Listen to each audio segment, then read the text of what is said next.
Well, I hope that they get the message that, frankly, I've been sending for the last 3 years, that we cannot control a country that size with that few forces, that what is at stake here is incredibly high, chaos in the region, and those who want to withdraw in the next 4 to 6 months have an obligation to tell us what's going to happen after that.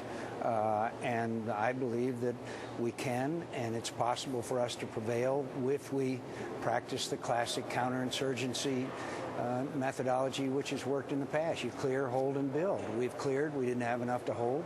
And your correspondent in Baghdad just described the scenario that has taken place all over Iraq. Do you believe the administration has an obligation to come forward with a plan B?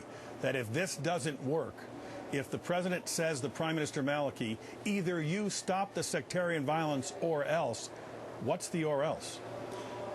Well, first of all, he's not telling Prime Minister Maliki to stop the violence. He can't do that. It's going to take a military, primarily U.S., but also working with a gradual buildup of Iraqi military. He has every reason to expect full cooperation from the Iraqi government, and that includes Maliki and all the others. And if they don't receive it, it's not going to succeed, and then we're going to have to withdraw. I think that's pretty obvious. Withdraw from Iraq? Well, we're going to have to examine all the options, but we have to succeed. We must succeed, and I believe the consequences of failure are catastrophic in the region. And most military experts I know believe the same thing. I want to carefully examine the president's proposal. I've said for years exactly what I think need to be done, and I hope that this plan will articulate both a military but also political and economic path out of this terrible situation we're in. The president is going to say that he will not be, in effect, endlessly patient. How much time do you think, realistically, now that we're in the 4th year of this war, that the Iraqis have to demonstrate they are serious about securing Baghdad and their country? I think it has to happen pretty soon. We have not done the job that we had hoped, obviously, in training Iraqi military. We have to see indications of progress there. We have to see areas brought under not only our control, but holding under control and progress. You'll see it in the upcoming months, but I can't put a exact date on it. And again, I want to emphasize, Tim, I keep hearing over and over from some of our friends who say we've got to have withdrawal and nearly immediate withdrawal, that was the message of the 2006 election. Joe Lieberman would never have been reelected, a strong proponent of the war, against an opponent who was for pullout if that was the American people's attitude. The American people's attitude is they're frustrated, they're angry, and they're disappointed, and they want to see us achieve success in Iraq. I believe and hope that the president will present that this evening.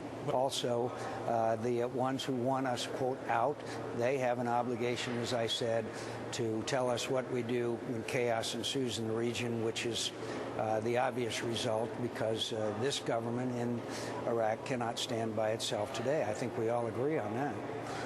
Go back, Senator, to 2002, the administration saying we'd be greeted as liberators. John McCain saying that you thought success would be fairly easy. Yeah, it was. In all honesty, hasn't this... It was easy. It was easy. I said the military operation would be easy. It was easy. We were greeted as liberators. Look at the films of when we rolled into Baghdad. And then there was a period of time where we allowed looting within the whole country literally to evolve into chaos. I went over there. I saw what was happening. I came back and I made a speech to the Council on Foreign Relations, and it said exactly, tragically, what was going to happen unless we got control of the situation. It was easy, by the way. But certainly securing the peace and instilling a democracy in Iraq has been far more challenging. Absolutely, just as I said it would be. But not nearly as much as the administration had suggested to the American people. Well, the mistake and failure, I think we all know, has been well chronicled in books like Fiasco, Cobra 2, State of Denial, and all those. It's well documented what happened. We went in there, we won an easy military victory. They did greet us as liberators. The recent testimony of Saddam Hussein's own words indicate what kind of brutality they were subjected to. And then all of a sudden the looting started, understandably. We didn't have control of Anbar province. We didn't have control control of things, and there was a steady deterioration which led us to the terrible situation that we are in today. And all along, it was because we did not have the classic counterinsurgency strategy, which is clear, hold, and build. We cleared and would leave. As I've said in other hearings, we were playing a game of whack-a-mole. But bottom line, Senator, if the Iraqis don't step forward, and if their military and their police force do not start taking on the Shiite militias, the Sunni militias, and secure that country, you'll be willing to stand up and say, we gave it our best shot, it hasn't worked, it's time to move out. Yes, I will, but it has to be U.S. and Iraqi military, particularly at first, fighting side by side to regain control of Baghdad. And yes, if it doesn't succeed, then we have to explore any other options. And I'd like to tell you what a good one is, and I can't. Senator John McCain, we thank you. And when you flipped that coin at the National College Football Championship the other night, and Florida won the coin toss, did you say to yourself, there goes Ohio in 2008? There goes the Heartland. Senator John McCain, thanks very much. When we come back,